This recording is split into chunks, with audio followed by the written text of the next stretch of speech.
softly against the diner windows on Christmas Eve, the kind of quiet snowfall that made the world feel paused, as if even time itself had slowed to watch what would happen next.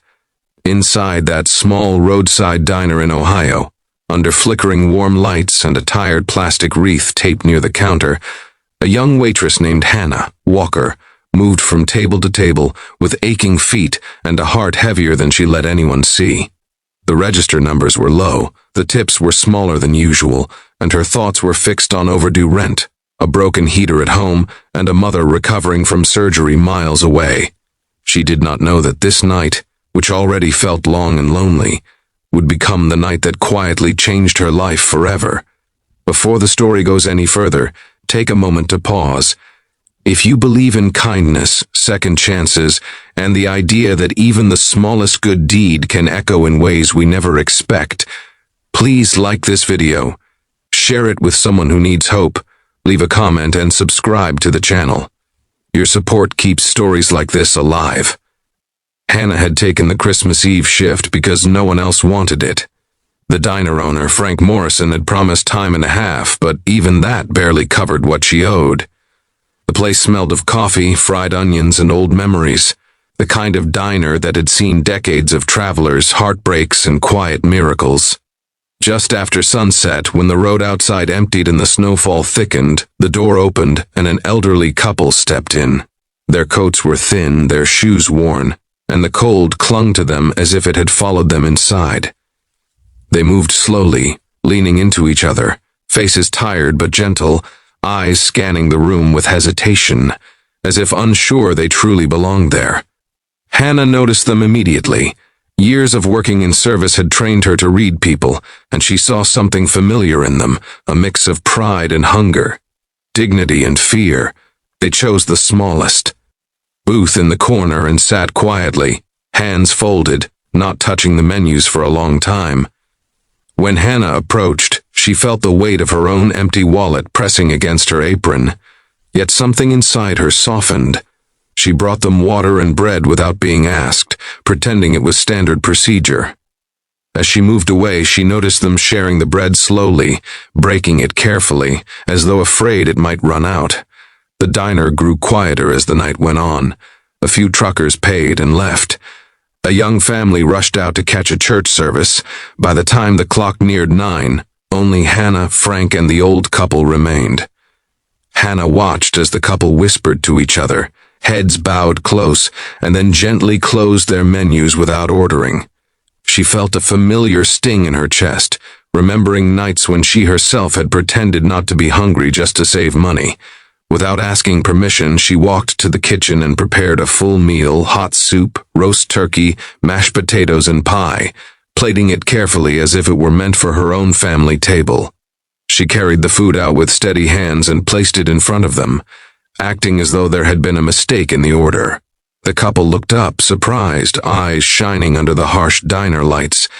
Hannah simply nodded, forcing a smile, and returned to the counter before they could respond.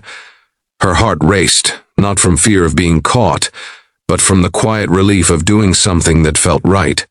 She told herself it did not matter if it cost her a tip or earned her a warning. On a night meant for giving, she could not bring herself to do otherwise. As they ate, Hannah noticed the way the couple held themselves. There was refinement in their movements, a softness in their manners that did not match their worn clothes. The man's name, she later learned, was Robert Caldwell, and the woman was Margaret Caldwell, though at that moment they were simply two tired souls warming themselves.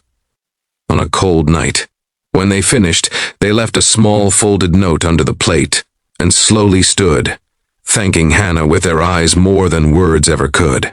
She watched them walk into the snow, disappearing into the white darkness beyond the parking lot, and she assumed that was the end of it. What Hannah did not know was that the Caldwells were not poor at all.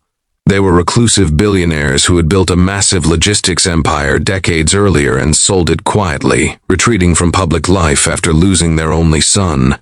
Every Christmas Eve, they traveled anonymously to a different small town, dressing simply to remind themselves of humanity beyond boardrooms and balance sheets.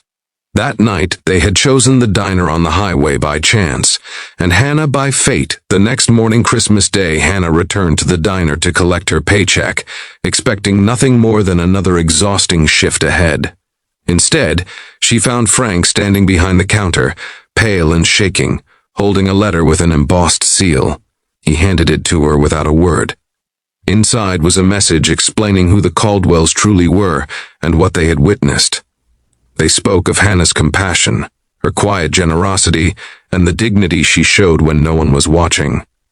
Enclosed was a check large enough to pay her debts, fix her heater, cover her mother's medical bills, and still leave more than she had ever seen in her life. But that was not all. They had also arranged a scholarship for her to attend nursing school, something Hannah had once dreamed of before life had narrowed her choices. Hannah collapsed into a chair, tears spilling freely, overwhelmed not by the money, but by the realization that kindness had found its way back to her when she least expected it. She had not been tested by wealth but by scarcity, and she had chosen to give anyway. The diner, the snow, the quiet night, all of it suddenly felt sacred, as if the universe itself had leaned in close to watch a simple act of love unfold. As this story comes close to its end, if this moment of kindness and unexpected grace has touched your heart even a little, please take a second to like this video, share it with someone who needs hope, and subscribe to the channel. Your engagement helps spread these stories of humanity further than you may ever realize. Before the final words, we have a special request. Please comment below and tell us where you are watching from, and whether you believe small acts of kindness can truly change lives. Hannah continued working at the diner for a few more months, not because she had to, but because she wanted to. She treated every customer with the same quiet respect, knowing now that every stranger carried a story unseen. And every Christmas Eve after that, somewhere in the United States, an elderly couple would walk into a small diner, sit quietly, and watch to see who would choose kindness when it cost them something.